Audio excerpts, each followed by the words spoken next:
We were about both the organization and the automatization, and also to get around planning, also the basic concepts and conceptual systems that we will return to in a short time, is a way of getting around planning, because it gives so many possibilities for the brain to connect. And that's very important for all the cognitive activity, also for planning. Yeah, we have been... Unnskyld, Morten?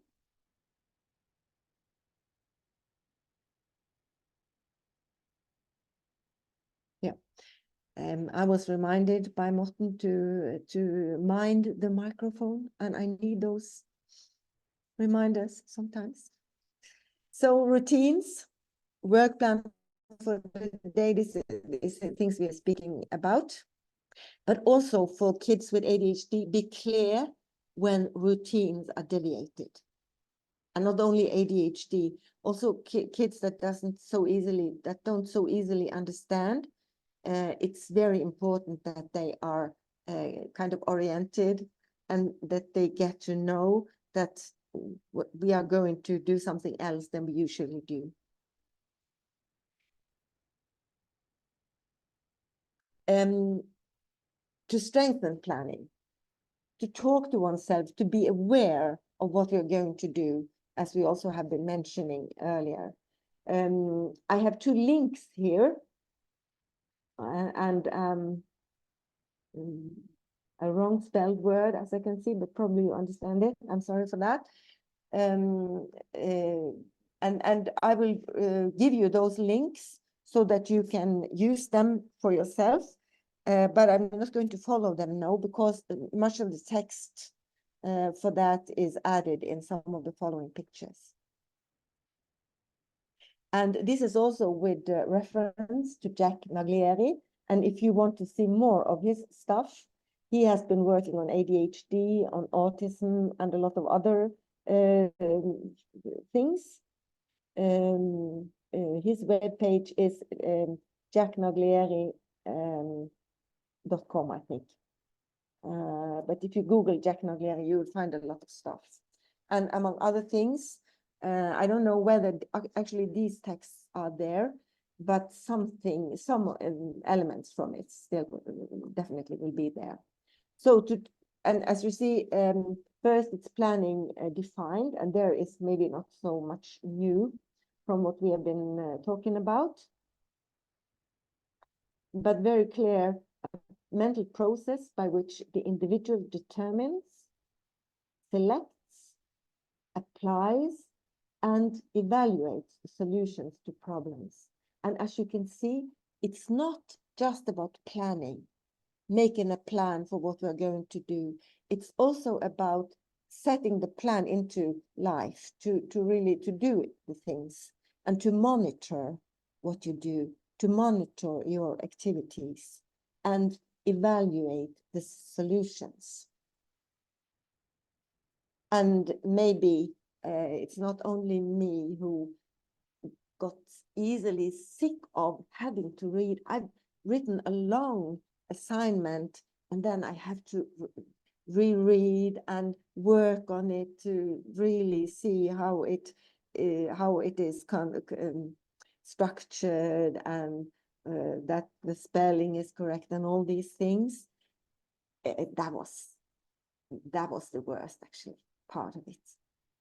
So this evaluation, this correction, this maybe finding new solvings to problems that occurred when you're working and so on, is also a part of planning, not only to make a plan in the first place.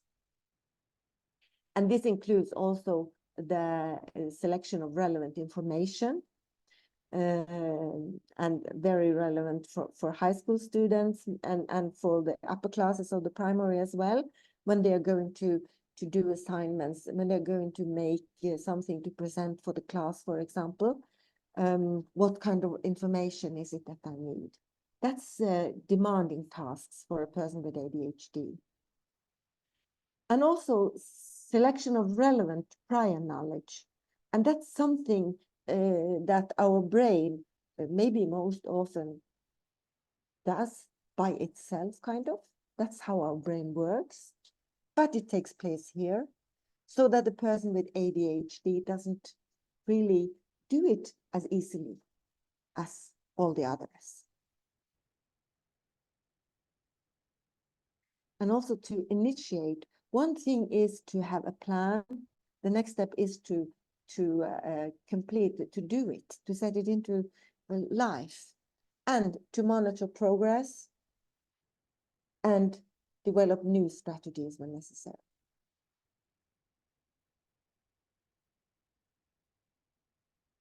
For example, when it comes to spelling a word correctly, and that's something teachers do to provide the words that the children are supposed to spell,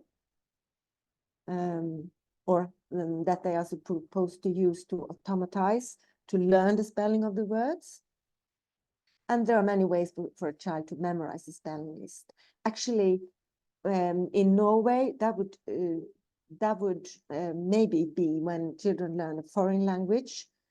It's very seldom they really get lists like this to just memorize spelling. I don't know how that is in Czech. Is that a common way of working? Yes, of course. Yes. It's a almost exclusive technique how to teach the language, because the teachers were taught the same way. Yeah. So they applied that for children too, unfortunately. Yeah, unfortunately, you could say, but I would say for some children, at least it would be helpful, I think. And if we also made categories of words, and probably you do, so that words that are spelled the same way and pronounced the same way. And actually, when I say we don't do that in Norway, I'm not quite correct. I think they do it, but we did it more when I was a young teacher. I'm also a teacher originally. And when I was a young teacher, we did that, and we worked on all these phonics, and not all, but some of the phonics actually, and the words connected to those. But to use such lists also to put words in categories according to their spelling and or according to their speech sounds. Not in a common sense, because the teachers teach just the course books, and I specialize in teaching in early years. So I recommend strongly not to use written words for the first 2 years.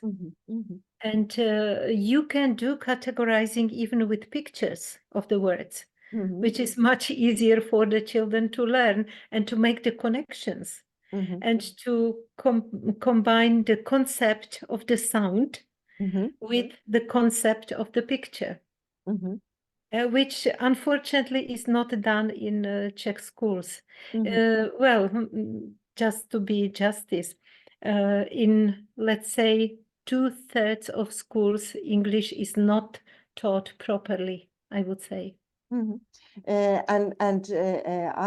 really agree with you very much when it comes to this, to do the spoken language first, just like we do with the mother tongue. Yeah. Okay. That's really that really makes sense to me. And that's not what they do in textbooks, and maybe Czech is like Norwegian or Norway, that the producers of textbook have a great impact on how the teaching is carried out at school, actually. Yeah, even stronger, because we are in the focus of big publishing houses, Oxford University Press, Cambridge University Press, and they flood us with their offers. And they don't realize the course books are not done according to the needs of little children, because they introduce reading very early, and the children are not able to learn to react to the sound the listening skills, which is essential for any language, including mother tongue. Yes. Yeah, that's true. And actually, this also is about automatizing. Yeah. And for the small kids to learn the spoken word related to what the word symbolize. Yeah, exactly. Yeah. And they have to hear it in a meaningful situation, which means the teacher should prepare some activities, do them physically, and comment on what she or he is doing. And the children connect the sound with the activity and with special words for special situations, or with pictures and real things and so on. And the more you can kind of speak to this different senses, the better. Yeah, definitely. Yeah. And it should be experiential, and the children have to feel the language, and they should see what happens if they use this sound or that sound. Yeah.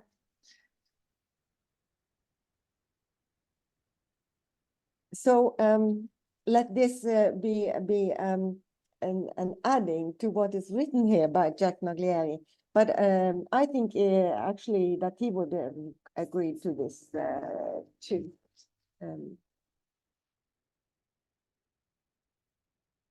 So let's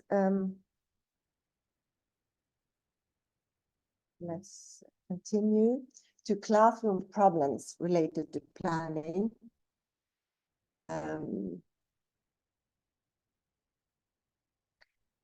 So the completion of assignments, I've touched it just some minutes ago, and also the failure to switch strategies according to the demands of the work you're going to do.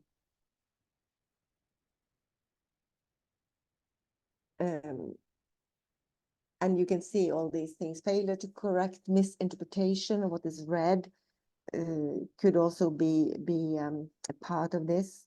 Inconsistent application of spelling or math rules, or not knowing that there are exceptions. And the difficulty in using devices or aids, lack of preparedness with materials needed to do schoolwork. So if the school book is left on school and I'm supposed to do things at home, or vice versa, and so on. A lot of classrooms problems. But to focus it is already some first steps in approaching these problems, like and also making decisions about how to do things. Now we are going to do this task, and let's speak about how can we do it in a good way. Again, that is something given the children the idea that we need to plan, and the plan word should be used in these settings. We need words to control things. And making decisions about how to do things. Some kids are very deliberate on that, just by themselves. That's how they are kind of screwed together, while others don't. And also evaluating the environment to determine how a problem or task could be solved. Is it something here that we could use to do this? And also developing, selecting, evaluating, and using plans or strategies to solve problems. Modifying and determining when the task has been completely and appropriately completed. And then I have to tell about my daughter and her teacher, and also my son, actually. My son was, he didn't have to work much at school when he was in the primary school. He got it quite easily, but he never felt that he did things well enough, because his teacher always told him that okay, this is good, but maybe you could, or maybe you could do this a little bit better, or yeah. What you do, and in the best meaning from the teacher, he wanted to help this child to really get a little bit longer. While my daughter, she had a teacher who every week gave the kids 10 questions about what they had learned the last week. And she gave them the questions the day before so that they could revise themselves and find out, and then they had to answer next day. And also when they had read, like, say, this chapter in the science book, for example, she gave them a list of questions and the message, when you know the answer to these questions, you know this well enough. And that really kind of lowered the shoulders of the kids and made them comfortable because they knew when it was good enough. There is a little secret here, I think, that relates and that is helpful for children with ADHD more than the others, but this is something helpful for all kids. Knowing when it's done well enough.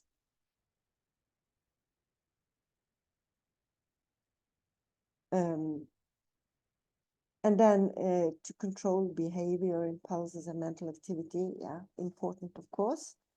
And defining problems. And both these two last points here can, among other things, be about self-talk. I don't know whether you have such a word in Czech language, but to speak to yourself, and that's a way of metacognition, you could say, because you get aware of what you are doing and what you could do and what you should not do, maybe. So this talk to yourself, that is helpful in many ways, and more than anything, it speaks to these processes going on in the front of our brains, the executive functions. And ways to encourage planning. How did you do this? Helps or forces the child to rethink, okay, how did I do it? And it can also give an idea about maybe it's possible to do it in several ways. Did you make a plan before you started a task, or did you just go? Okay, maybe making a plan is a good idea. And also, what did you do last time? Have you done a task like this before? How did you solve it that time? Did it work? Why did you do it that way? Maybe the student does not have an answer to this, but it will maybe influence the thinking and creating an idea of, okay, there are several ways of doing it. And maybe there are good reasons to do it this way or that way. And I need to choose. And when the task is hard, okay, tell it, these are hard, but is there a way to make them easier, these tasks?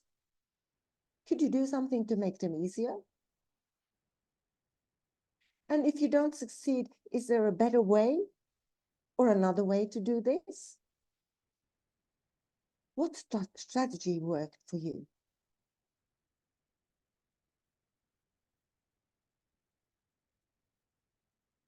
Here is a lack of proofreading, I can see. So let's skip the first words and focus on, do you think you will do anything differently next time? How can you work to see if it is right?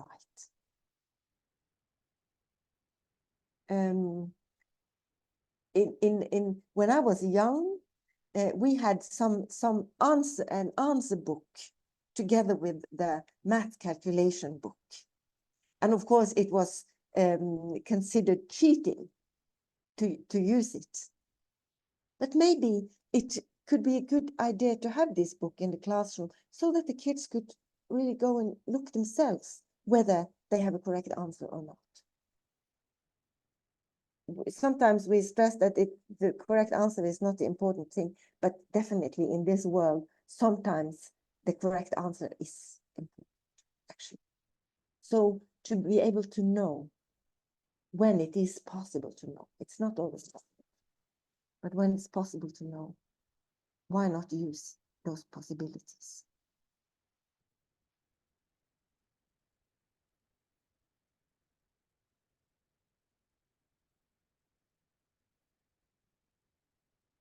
Teach children about plans and discuss the importance of planning. Encourage children to use and to make their own plans.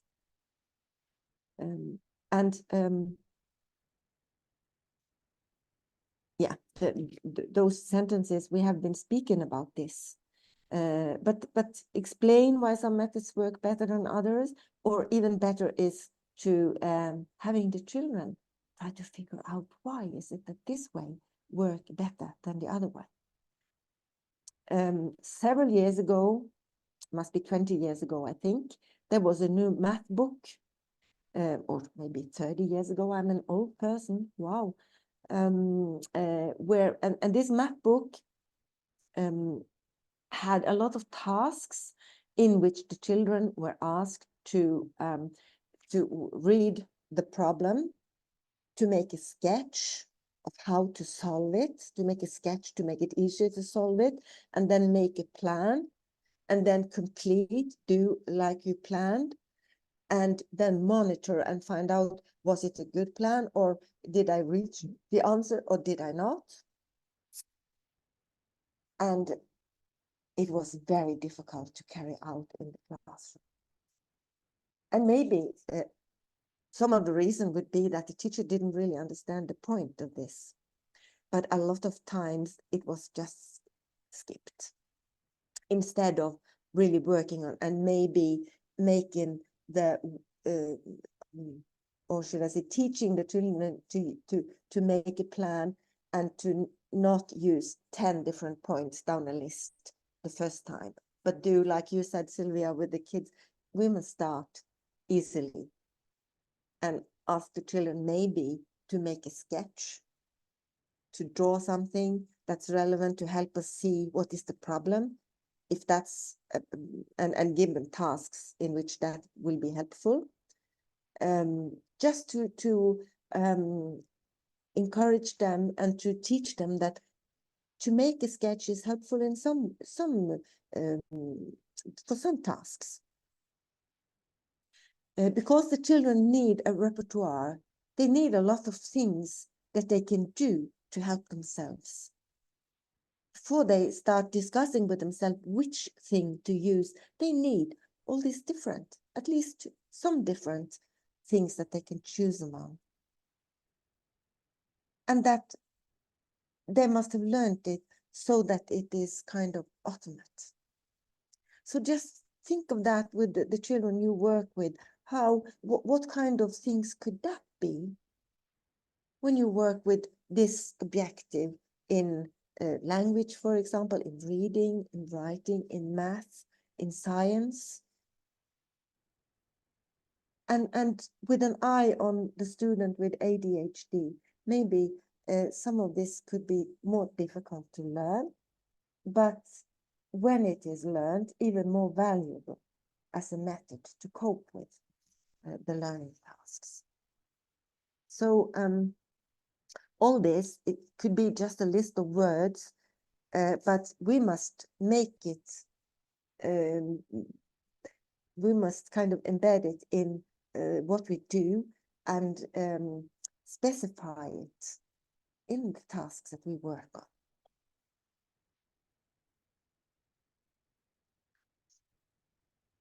Another way of planning facilitation. And now we need a little, oh, excuse me, that was the microphone. A little step aside. Let me just, yeah, a little bit more before we have a small break. A little step aside just to see how again a little bit on how our brain works, and this time actually not the working of the brain, but the content of the brain, our knowledge base. Long-term memory is used here on this picture, but we could use a lot of other words to and mean the same thing. What is there? What is there and makes it possible for us, for example, if I say the Red Sea, then a lot of probably what is going on in the Middle East these days will come into your mind. Or if I say 1945, some special content from history will occur in our minds. And that's how our brain works too. Quite a lot of scientists has given us more knowledge about how is it that the brain works that makes such memory possible. And our brain has different types of long-term memory, we could say. And this analysis that I'm showing you here is with reference to the Norwegian professor, late professor, he died in 1996, Magne Nyborg, actually the one who developed the concept teaching model and taught us to think about basic concepts.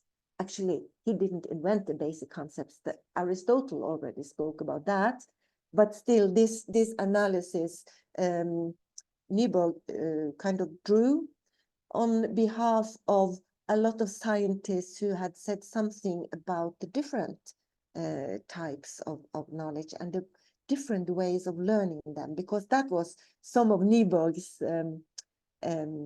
how should I say, not motivation, but what he saw was we learn things in different ways. And there are two typical categories of learning that led him to speak about knowledge on one hand and skills on the other. And when we have been speaking about successive and simultaneous processing earlier today, if you remember, we can relate those words also to the knowledge and skills analysis, because the skills, like Nyborg said, or defined them, he said skills is sequential organized knowledge, and successive and sequential means the same. So when we speak about perceptual skills, we speak about everything that comes to our senses in a sequence. I spoke about already the speech sounds and the words that comes to our hearing and gives us access to the spoken words and the spoken language. But also when we, for example, travel through a landscape and the different characteristics of the landscape occur before our eyes, one after the other, as we walk or bike or drive. And when we frequently go or drive the same way, our brain learns the sequence of places. And when we pass some place, our brain already has an idea about what comes next, relying on and relating to this sequence without our awareness. It just happens. And it is interesting how one of my experiences with this was driving a dark autumn evening, a distance in which I didn't actually drive frequently, but I had gone there before and I knew some characteristics. And suddenly there in the darkness, I had a feeling that, okay, now we are soon we will soon approach and come to this little cafe alongside the road. And I could see it for my eyes, and the name of it actually occurred in my brain as well. And I was still very surprised when this happened. We arrived at this place, and I remember the name. This is an example of these kind of skills, or what our brain has stored in a sequence. And maybe some of you have the same type of experiences.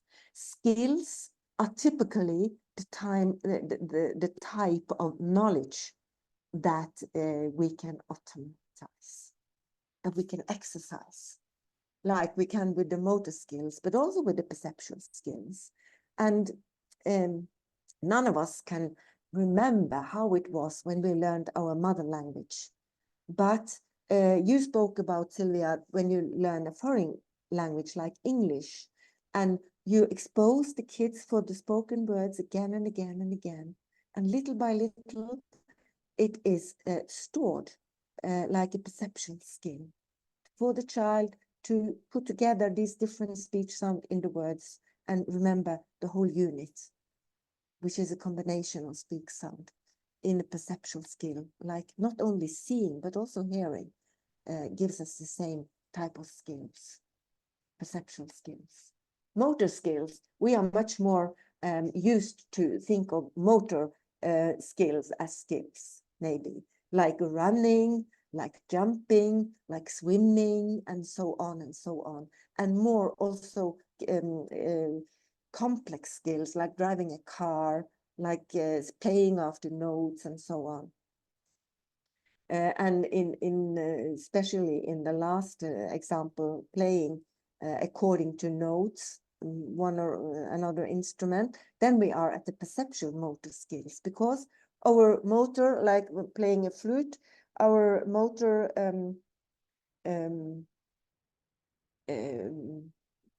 our movements will be according to the notes on a paper. Perceptual motor skills, sequential, organized, one after the other, and what I need to do is one movement after the other. Does it make sense?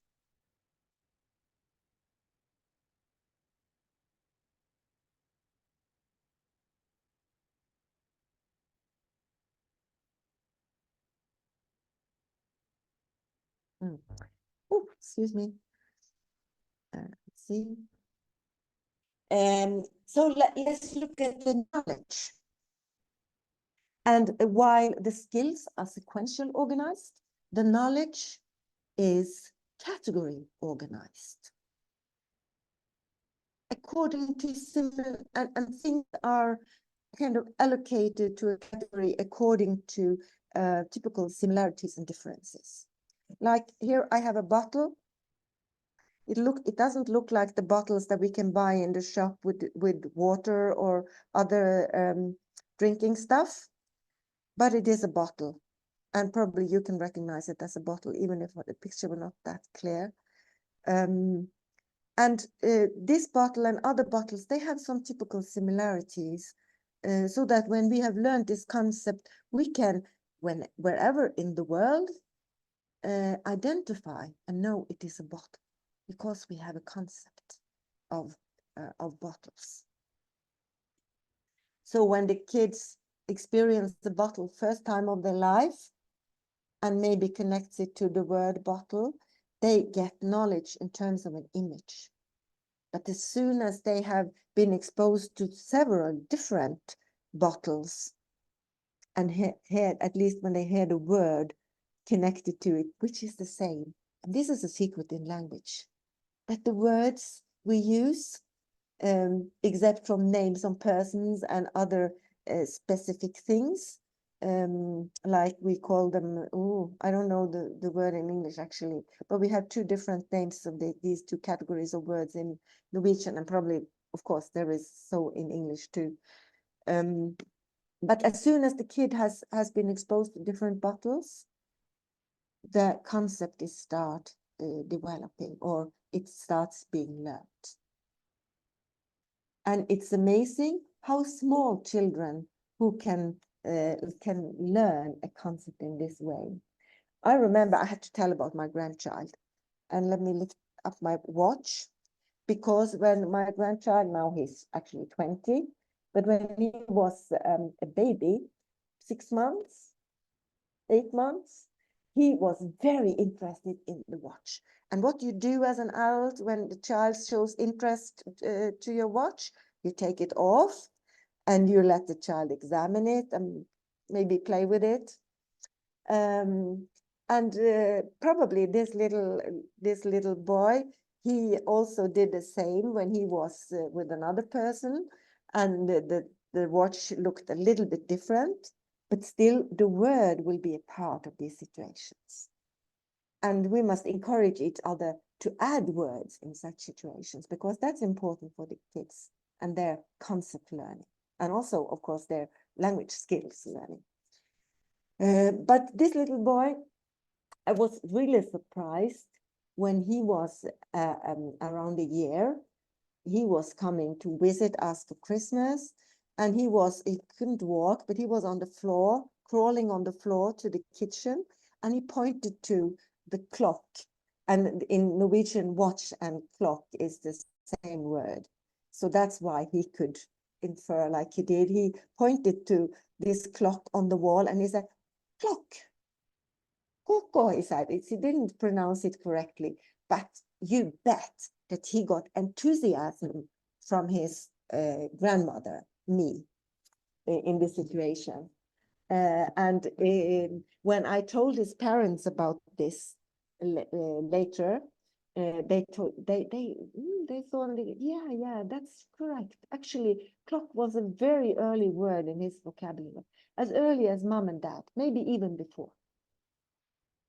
So this is about, of course, language learning, but it is also about concept learning. And notice with the kids, when they start using words, it's reasonable to think that their first words, the first words that they use with a meaning will be something that they have been interested in and exposed to. Actually, my oldest son, one of his first words, I have to say, but the first word was, besides mom and dad, that I really realized that this is some sounds that has a meaning. That was light, or candle, actually, candle. Again, in Norway, we had the same word for candle and light, lys, and he couldn't pronounce the sounds, but he said some, and he pointed to the candle, which was also in Christmas, actually. The frequent candles on the tables in Christmas within these decorations, you know, at least that was at that time usual. This is about the kind of the turn from images to concepts in a little child's mind. And to have these concepts and also to build them together to conceptual systems, that is a part of also providing the brain for recognizing things, for easily coding when you also meet something new. And it happens in the way that the child compares to what is known and can identify not consciousness, not with real spoken words, but their brain works in the way that they recognize and they adapt to, or they relate to similarities and differences, because that's what our brain does. And that is helpful in learning concepts. And connected to these two types of knowledge is also the dispositions. Many of those who define knowledge would stop with these type of knowledge, and whether they categorize and analyze it in the same way as Nyborg or in other ways. But also the dispositions influence our knowledge and our skills. And dispositions, what is meant by that? It's meant dispositions for emotional and motivational activation, and they are based on the emotions activated in a situation, because in every situation, with the small children, with the bigger children, with the adults, speak to our emotions as well. And our emotions are activated in any situation. But in most situations, not as strong as necessary to be aware of them. They are just there as a part of the situation, whether we are aware of them or not.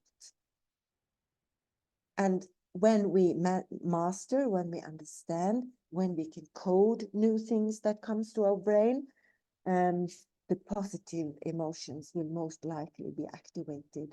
And again, be activated when there is an experience that has some similarity to, or that takes advantage of a skill that we've already acquired.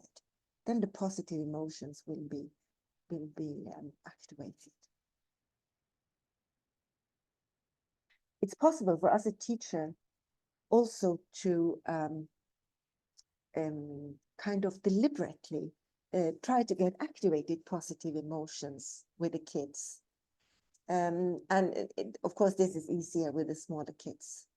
And for example, to use things that's possible to eat, that have a good taste. It is a secret kind of, with because what has a good taste, that really speaks to our emotions. And it, in the next go, it easily activates the good emotions. And why? We are going to look at that in a moment. But now I have to look at the time and see that we need a small break.